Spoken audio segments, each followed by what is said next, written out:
I never thought I'd be sitting here telling this story, but life has a way of surprising us when we least expect it. For 10 years, I stood by my husband through every financial crisis, every late-night worry, and every creditor call. I believed in our vows, for better or for worse. And when his business failed, leaving him with mountains of debt, I didn't hesitate to step up. I worked 2 jobs, sacrificed vacations, new clothes, even proper meals sometimes, all to help him crawl out of the financial hole he'd dug. What I didn't realize was that while I was focused on saving our future, he was planning a completely different one without me. The signs were there looking back. The sudden gym membership, the new wardrobe, the late nights at networking events. I was too exhausted from my extra shifts to question it much. I remember the night I made the final payment on his $87,000 debt.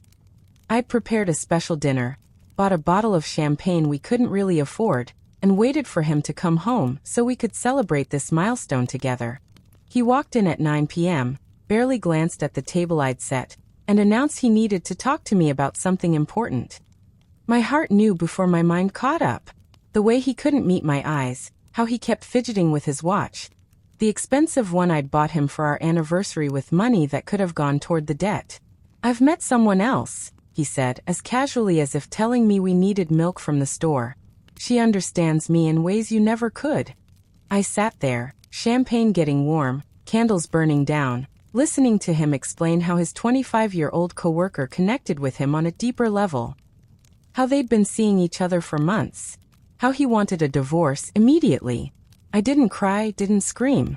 Something inside me went very quiet and very cold.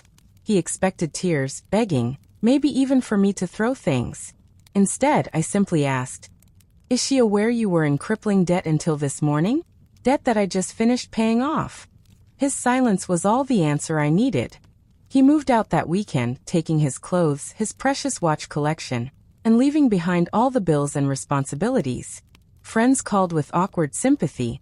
Some admitted they'd seen them together, but didn't know how to tell me.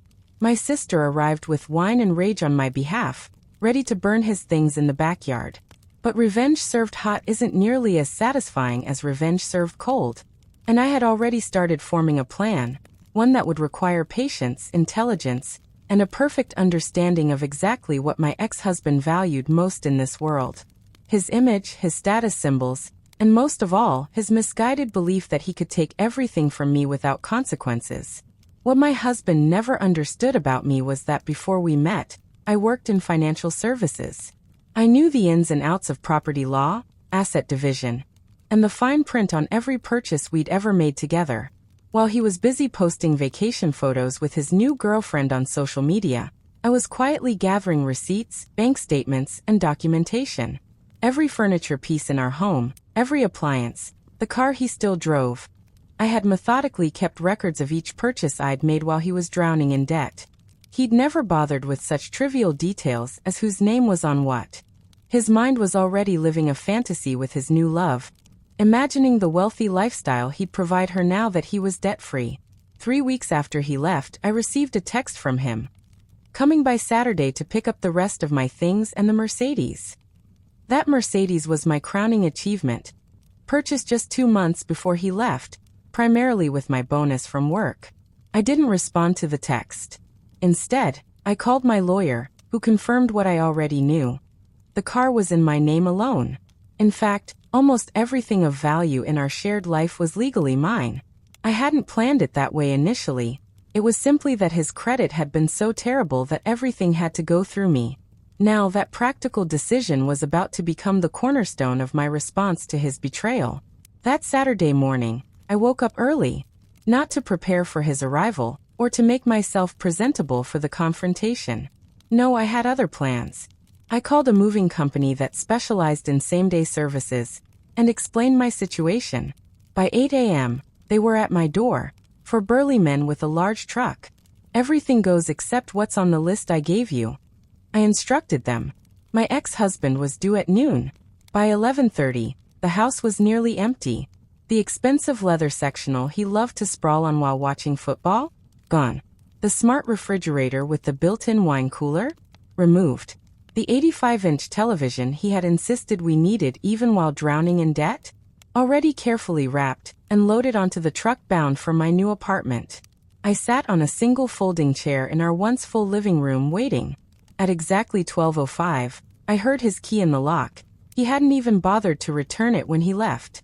The door swung open, and there he stood with his new girlfriend hovering behind him, both dressed like they were heading to a photo shoot afterward. The look on his face as he took in the empty house was worth every extra dollar I'd paid for the rush moving service. "What the hell is this?" he demanded, voice echoing in the barren space. His girlfriend peered around him, confusion replacing her earlier smugness. I smiled for what felt like the first time in months. "This," I said, standing up calmly, "is what starting over really looks like." "You can't do this," he spluttered, face turning an alarming shade of red. "Half of this stuff is mine." I pulled out a folder from my bag and handed it to him. Inside were copies of every receipt, every bank statement showing the purchases made from my separate account, and a letter from my lawyer explaining in clear terms that since we lived in a non-community property state, and the items were purchased with my separate funds, they remained my separate property. Actually, none of it was yours. You were too busy accumulating debt while I was accumulating assets. His girlfriend took a step back, her expression changing as she watched him unravel before her eyes. This wasn't the confident, successful man who had promised her the world. This was someone who had nothing, not even a sofa to sit on. What followed was a tirade of threats and insults, all of which bounced off me like rain on a window. When he finally paused to catch his breath, I dangled the keys to the Mercedes, his pride and joy that he'd shown off to colleagues and friends alike. "I assume you drove here expecting to take this car back with you?" I asked, enjoying the way hope briefly flickered across his face. Then I dropped the keys into my purse. "The title's in my name. Always has been. The car is already registered at my new address." His girlfriend tugged at his arm, clearly uncomfortable with the scene unfolding, and perhaps seeing her glamorous future dissolving before her eyes. "Let's just go," she whispered, but he shook her off, too caught up in his rage to notice how her gaze had cooled. "You'll regret this," he hissed, pointing a finger so close to my face I could have bitten it if I were so inclined. "Nobody treats me this way." I could have pointed out that I had treated him with nothing but respect and support for a decade. I could have reminded him of the nights I'd stayed up with him when anxiety over his debt kept him awake, or how I'd defended him to my family when they questioned his business decisions. Instead, I simply said, "You left me with nothing but debt and memories. I'm leaving you with exactly what you deserve." Then I picked up my folder and my purse and walked toward the door. "You have 10 minutes before the locksmith arrives to change the locks. Whatever personal items you find here before then, you can keep." I didn't look back as I left, but I heard their hurried movements as they scrambled to find anything of value I might have overlooked. There wasn't much. Later that day, as I arranged my furniture in my new apartment, a place with huge windows and no memories of betrayal, my phone buzzed repeatedly with messages from him. First angry, then pleading, then offering strange negotiation attempts. I read each one without responding, each message confirming what I already knew. He had never valued me, only what I could provide.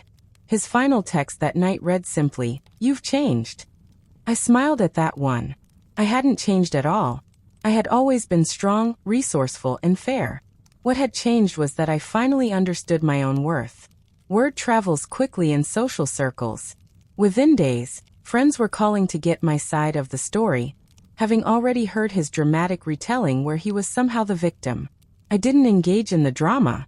Instead, I focused on rebuilding my life, a life with significantly more financial freedom, now that I wasn't supporting a partner who drained our resources. I returned to school to finish the degree I'd put on hold to work extra jobs. I joined a hiking group I'd always been interested in but never had time for. And slowly, I started to recognize the woman in the mirror again, someone who had been hidden beneath exhaustion and worry for far too long. Meanwhile, through mutual connections, I heard rumblings that all was not well in paradise for my ex and his young love. It was 3 months later when I ran into his girlfriend, now ex-girlfriend, at a coffee shop across town. I almost didn't recognize her. Gone were the designer clothes and perfect makeup. She hesitated before approaching my table, uncertainty written across her face. "Can I sit for a minute?" she asked, and something in her expression made me nod. "He lied to me about everything," she said without preamble. "About his business success, about how his marriage ended, about the debt." She twisted her coffee cup nervously. "He told me you were unstable and financially irresponsible, that he'd supported you for years." I couldn't help but laugh at the absurdity of it. "And you believed him until?" She looked down. "Until the credit card he gave me was declined at a restaurant. When I called the company, they said the card was maxed out with $23,000 in charges." As she spoke, I felt no satisfaction in her pain, only a sense of closure as the final pieces fell into place. She wasn't a villain in my story. She was simply another character who had been deceived by the same man. Before she left, she slid an envelope across the table. "He gave me this to keep when you were cleaning out the house. Said it was important and you might try to steal it." Inside was the deed to a small cabin his grandparents had left him. A property he'd claimed was lost in his business bankruptcy. It had been in his family for generations, the one thing he truly cherished beyond material possessions. I could have kept it out of spite, sold it to further my fresh start. That's what he would have done, what he expected me to do. Instead, I contacted his sister, who had young children and had always loved that cabin, and transferred the deed to her name. That decision wasn't about him. It was about who I chose to be in the aftermath of betrayal. I could have become bitter, vindictive, defined by what had happened to me. Many people would say I'd earned that right. Instead, I chose to reclaim what was legally mine, to stand firm in my boundaries, but not to cross the line into cruelty for its own sake. The chain of resentment had to break somewhere. Some might call this weakness, but I recognized it as the ultimate power move. Refusing to let someone else's poor character dictate my integrity. Besides, the most valuable things I'd taken back weren't the furniture or the car. They were my self-respect, my time, and my future. These were priceless possessions he could never claim. 6 months after our separation, the divorce was finalized. I didn't fight for alimony, though my lawyer said I could win it easily given the circumstances. I wanted clean cuts, not ongoing entanglements. On the day I signed the papers, I received a long email from my ex. It was filled with apologies, explanations, and hints that perhaps we could try again now that he had learned his lesson. Reading between the lines was easy. His new relationship had imploded, his friends had grown tired of loaning him money, and he had discovered that starting over at 40 with no assets and damaged credit was not the adventure he had imagined. The man who had once told me I was holding him back now spoke of how much he missed the stability and support I provided. I never responded to that email, or the ones that followed. Instead, I went home to my peaceful apartment, sat on my comfortable couch, the one he always complained was too soft, and raised a glass of champagne. Not to celebrate the end of my marriage or his downfall, but to toast the beginning of a new chapter written entirely in my own hand. Later that evening, my doorbell rang. A delivery person handed me a small package with no return address. Inside was the watch I had given my ex-husband for our anniversary, along with a note that simply read, "You paid for this too." It was meant to hurt me, I suppose, a final petty gesture from a man who couldn't stand losing control of the narrative. Instead, I placed it in a drawer and forgot about it, just as I was finally learning to do with the painful memories of our marriage. The following weekend, I hosted a dinner party, my first since the separation. Around my table sat friends who had stood by me, family who had supported me, and even a couple of new acquaintances from my hiking group. As we shared food and stories, someone raised a toast to new beginnings. Looking around at these faces, some familiar and some new, I realized something profound. Family isn't always who you marry. Sometimes it's who remains when the dust settles. The conversation and laughter flowed easily that night. No one asked about my ex or the divorce. We were too busy discussing travel plans, book recommendations, and passionate debates about everything from politics to the best way to make pasta sauce. This was what healing looked like, not the absence of pain, but the presence of joy that gradually takes up more space than the hurt. A year to the day after my husband left, I received a registered letter from a law office I didn't recognize. My heart sank, assuming my ex had found some new way to complicate my life. Instead, I discovered it was from the bankruptcy trustee handling the aftermath of his failed business.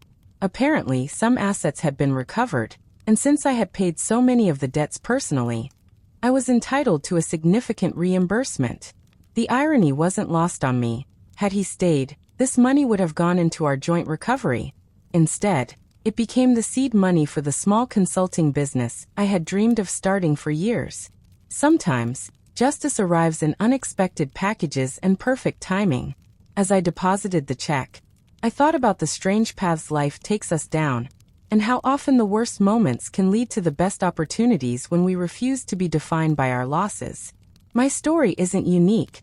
Many people have faced betrayal from those they trusted most. What makes each story different is what happens next, how we choose to respond when the ground disappears beneath our feet. I could have become consumed by revenge, making it my life's mission to ensure my ex suffered as much as possible. That path might have brought momentary satisfaction, but would have kept me chained to the past, perpetually looking backward instead of forward. Instead, I chose selective justice, taking back what was rightfully mine while leaving behind the heavy burden of hatred and resentment. It wasn't always easy. There were nights I cried until there were no tears left, days when anger threatened to swallow me whole. But gradually, those moments grew farther apart. Today, my business is thriving, my home is filled with peace instead of tension, and my heart is open to possibilities I couldn't have imagined when I was working double shifts to pay off someone else's mistakes. The most valuable lesson from this chapter of my life wasn't about protecting assets or legal rights, though those things matter. It was about recognizing that we always have choices. Even when it feels like everything has been taken from us, we can choose dignity over destruction, growth over grievance, forward movement over frozen resentment. Sometimes the greatest revenge isn't what you take back, it's what you build from the ruins, the life you create that the other person can only watch from a distance, knowing they could have been part of it if they had made different choices. Last month, I ran into my ex-husband at a business conference in another city, one of those awkward encounters you can never fully prepare for. He looked older, tired around the eyes, wearing a suit that had seen better days. We made brief eye contact across the hotel lobby. For a moment, I thought he might approach me, perhaps to offer another apology, or to see if time had softened my boundaries. Instead, he quickly turned away, hustling toward the exit as if afraid of what might happen if we actually spoke. In that moment, I felt an unexpected emotion. Not satisfaction or anger or even pity. I felt freedom. This man who had once occupied so much space in my life, whose approval and happiness I had prioritized above my own, now seemed like a character from a book I had finished reading long ago. As I walked into the conference room to deliver my presentation on financial resilience to a packed audience, I realized that everything had come full circle. The skills I had developed helping someone else out of a crisis had become the foundation of my expertise and success. The pain that once threatened to break me had instead revealed strengths I never knew I possessed. This isn't to say I'm grateful for the betrayal. I would never recommend such a harsh teacher, but I am proud of who I became in response to it, the boundaries I learned to set, and the unwavering belief in my own worth that no one can ever take from me again. If you're facing your own moment of betrayal or loss right now, remember, this chapter may have been written by someone else's choices, but the rest of your story is still in your hands.